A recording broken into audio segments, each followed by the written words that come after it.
Magandang araw dyan sa inyo mga Katro Brothers. Saan man kayo ngayon, ingat-ingat pa rin tayo. Papakita ko pala sa inyo mga Katro Brothers yung talisay namin na pungkan.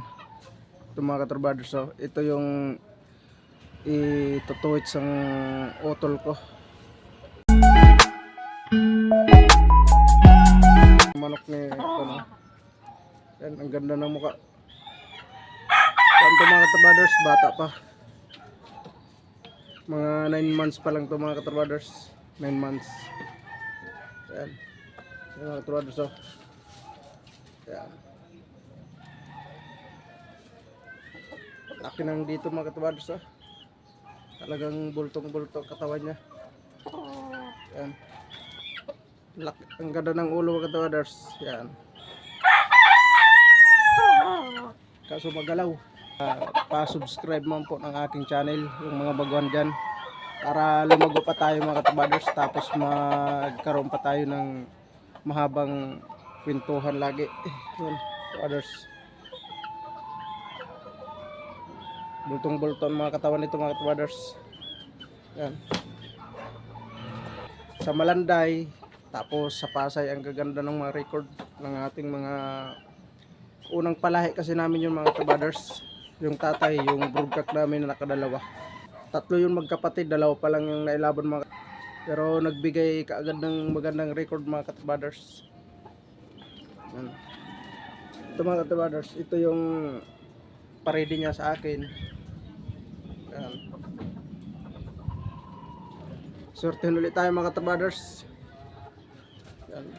Yung lahat naman mga manok namin dito mga Katro-Brothers, talagang galing sa farm. Pinili lang namin yung broodcock, tapos yung mga inahin na kinukonvert namin, tapos kami na yung nagpalahi dito. At saka mga magaganda yung bloodline mga Katro-Brothers, kung sa bloodline man lang, hindi kami nagbibili-bili na mga kung saan-saan lang.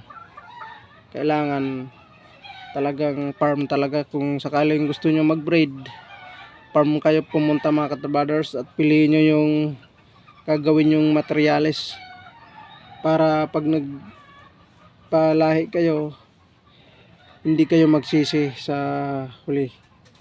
Kailangan nyo talaga piliin maayos, dapat ang pipiliin nyo na manok.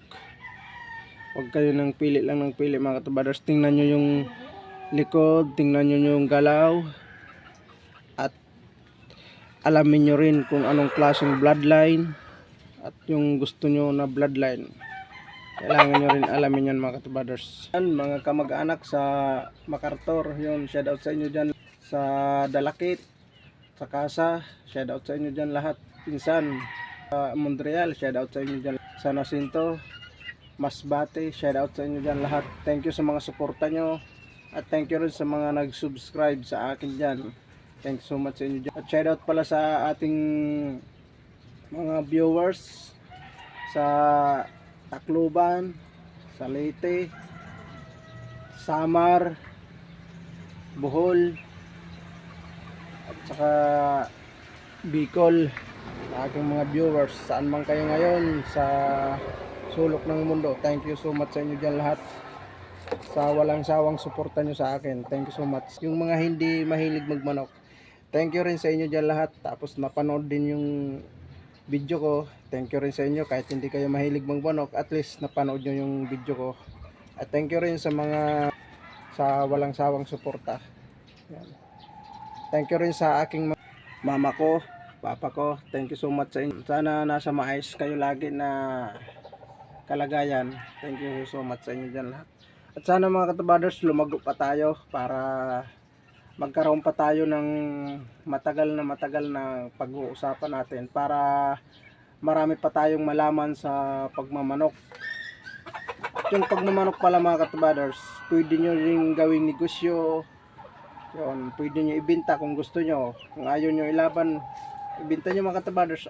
At least maayos yung mga bloodline para balik-balikin kayo ng mga viewers, kung sino man yung gusto bumili ng inyong mga alagang manok. Basta kung bibili kayo mga Katro-Brothers ng mga materyales, punta na lang kayo sa farm, magpili kayo ng maayos para alam nyo kung anong klaseng bloodline At kung maayos man na bloodline, dapat alagaan nyo ng maayos din.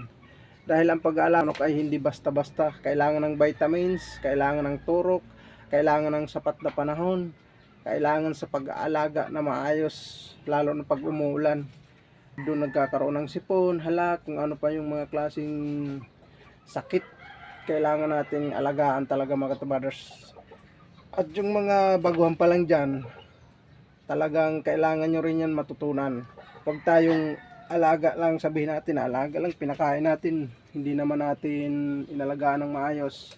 Kailangan din yan ng sapat na panahon at oras para magkaroon tayo ng maayos na bloodline sa ating mga alagang manok, para pag sakaling ibininta natin, maraming bibili dahil malusog sila at maayos yung record nila. Hindi ko naman sinasabi na maganda ang record ng aking mga manok na tuloy-tuloy, nananalo lang, at least kahit pa paano may nakikita tayo na magandang record sa kanila. Yan. Hanggang dito na lang muna tayo mga katubers. Thank you so much sa inyo dyan lahat. See you next time.